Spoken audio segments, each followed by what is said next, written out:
Hey gang, it's Platt here, and today we're continuing on our wine series. We're actually going to wrap up this section of the wine series. This is going to be the last of the varietal wines I talk about.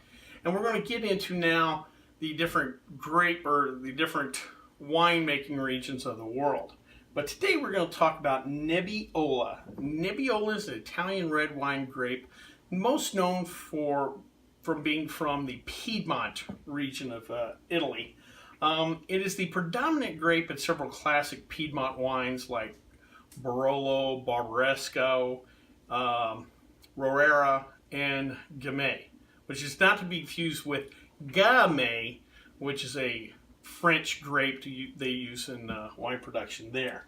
The term Nebbiolo is believed to come from a word called nebbia, which is Italian for fog. And that kind of makes sense because this grape is harvested late in October, and in that area of Italy, there's a lot of intense fog, so again, kind of makes sense.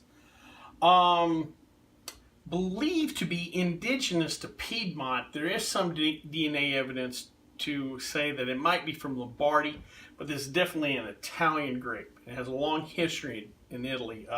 Actually, first written about in 1268, where a story claiming that it was grown near Rivoli in Piedmont.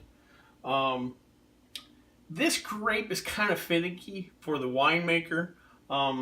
As far as other Piedmont grapes or Piedmont grapes in general, this is the first one to bud, but it's the last one to harvest. It has a real long growing season.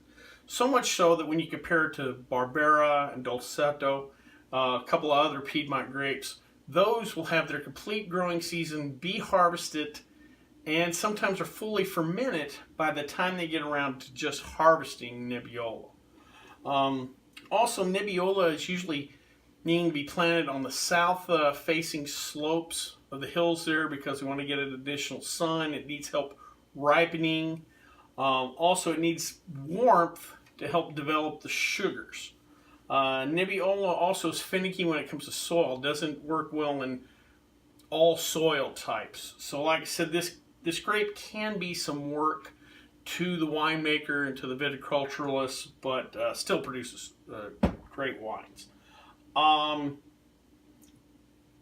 Very little is grown outside of Italy, but there are some plantings elsewhere. Roughly about 5 to 6 of the percent of the world's plantings is outside of Italy.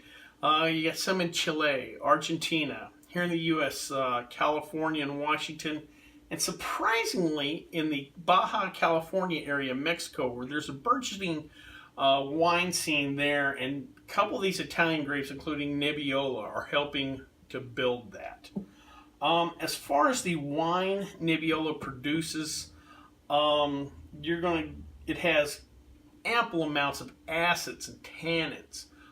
So much so that this is really built to be a wine that ages. Some of these are aged up to 30 years. It can be drank younger, but if you have a bottle, you can let it set for a while. On the nose, you're going to get aromas of dried fruit, spices, roses, herbs. On the palate, you're going to get an earthiness that's complemented with cherry and coffee.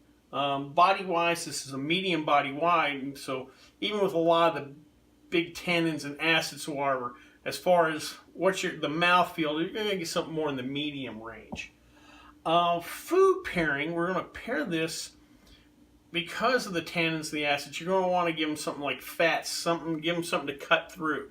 And so slow roasted pork, beef.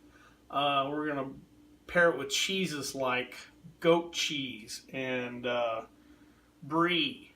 Also, surprisingly, does well with Asian dishes, which you would not have put the two together, but supposedly it does work. The particular wine we're going to try today is the Rocca Felice Nebbiolo di Alba. This is a 2015, so this is a younger Nebbiola. Comes from the Langhe Hills area there in Piedmont. So let's give her a try.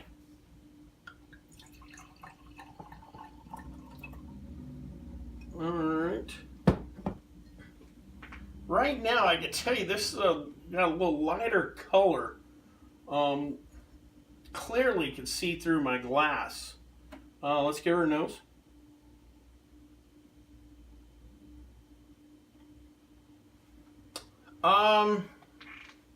Not much fruit there. I do get the earthiness on the nose. I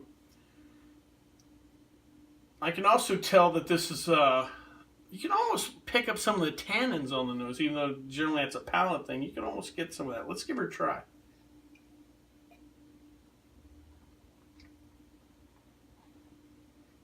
All right, definitely acid on the side of my tongue. Not overbearing, but definitely there.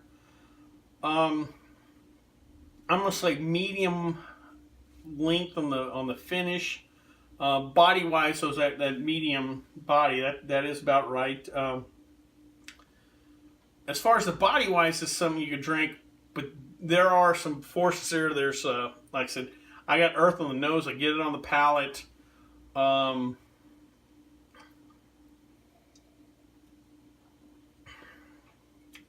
I get some herbal notes. There is some fruit toward the front, but the acid and that earthiness kind of come out more. But this is a very nice wine. I think this is going to, I would say this is typical of Italian, though. I think this really goes more with food. I don't know if this is something I would just drink solo. But again, paired with the right food, the right balance, a good pork loin with this would probably be pretty good. Now that I think about it, get me hungry. But overall, that's a nice wine. Yeah, Nebbiolo, give it a try. Well, I hope you liked this video. If you did, please subscribe down below. Any questions, comments, or concerns, you can always leave them in the comment section, or you can always contact me on the Twitter page. Till next time, bottoms up.